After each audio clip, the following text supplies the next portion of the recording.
You burn something and you send the smoke up. God gets a crack at determining the quality of your offering, the quality of your sacrifice. Well, let's be perfectly clear about this. If your sacrifices aren't first rate, the nature of your relationship with the infinite is going to suffer dreadfully. And that's exactly what the story of Cain and Abel reveals. Now, Abel, he's a trusting character. He believes in the nature of experience and the nature of existence. When he's called on to make a sacrifice, he sacrifices the best that he has to offer. And that makes God happy. And as a consequence, everything that Abel touches turns to gold. Everyone likes him. They respect him. His crops multiply. He's successful with women. Plus, he's a wonderful guy. So you could hardly imagine a more annoying creature if you possibly attempted to do it. Whereas Cain has reacted to his self-consciousness by withdrawing from the infinite. And there's a tremendous danger in that, because it starts to mean that he relies purely on his own devious devices to sail his ship through the shoals of life.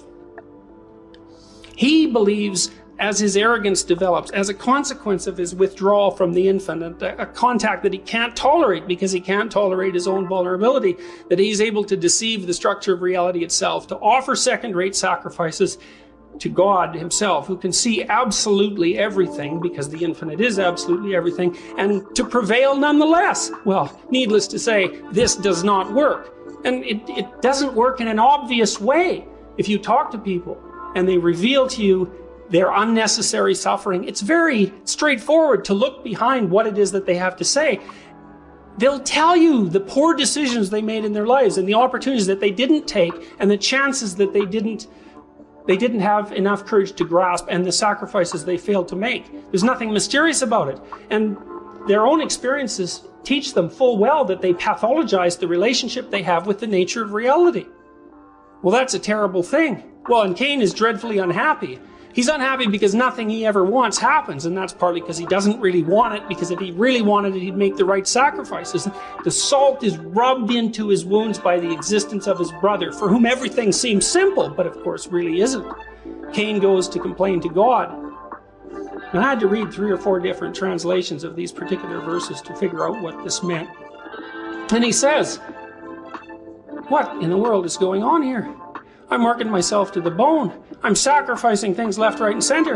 Everything I touch turns to dirt. Everything turns against me. Like, what's up with the nature of reality? Cain's essential vulnerability is revealed and exacerbated by his pathological attitude towards his own actions. God says to him, essentially, sin is a predatory cat that crouches at your doorway and leaps on you at will. But if you only wanted to, you could master it. And that is absolutely the last thing that Cain wants to hear.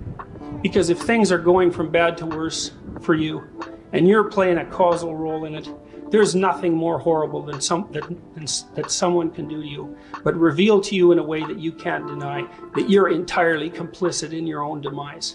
And that's exactly what God does to Cain. And so what does Cain do? Well, the logical thing would be listen, because if the structure of reality itself tells you something, it's best to listen, since there's no way out of it. But that's not what Cain does. He's so incensed by his sensual vulnerability, compromised and exacerbated by his failure to make the appropriate sacrifices and to conduct himself appropriately, that he decides then and there, number one, to destroy his ideal, to reduce the tension that he feels when that ideal exists as a contrast point, and number two, to destroy the favored son of God. And so he goes out into the field and kills Abel. And God comes along and says, where's my favorite son? And Cain says, I killed him. And it's so interesting to me that that story is placed, really, it's the third story in the Old Testament. It's with the archaic stories. And it's a story that reveals, as far as I can tell, that there are 2 essential patterns of reaction to the self-conscious, vulnerable conditions of existence. And one is humble approach to infinity with determined attempts to make the appropriate sacrifices. The other is arrogance, resentment, the keeping of everything good for oneself, and the degeneration of the soul into something that's homicidally murderous. Well, the story doesn't stop there, and it gets really compressed in this part, and that's perhaps because some of it's been lost with the passages of time. But the next thing that happens is that, well, God doesn't punish Cain. And you think, That's kind of strange. I mean, the Old Testament God, he's punishing people left, right, and center. It's right, why not Cain? And you think, well, he marks Cain and he says to the people who are around that they should leave him alone because he's been marked by God as to be left alone. And the reason for that, I think, and this is something that's reflected on our legal system, is that murder promotes revenge. And revenge destroys societies. And so God puts an end to the situation right there and then by telling people that despite the fact that Cain has committed a terrible crime, that there will be no retribution. Cain goes off and gets married. And he has a number of generations of offspring. If you insult a member of the first generation of Cain's offspring, he doesn't kill you, he kills 7 of you. And if you insult a member of the second generation of Cain's offspring, he doesn't kill 7 of you, he kills 7 times 7 of you. And then on down the road of the offspring of Cain is Tubal-Cain.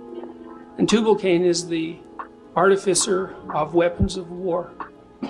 And this stunningly brilliant story says in its incredibly compressed fashion that the motivation that drives the commission of the worst human atrocities is an inevitable social consequence of the refusal of the self-conscious individual to make the sacrifices appropriate to establishing a harmonious life, and their consequent degeneration into a kind of murderous and resentment-filled rage propagating endlessly through its variations in society until everything comes to an end.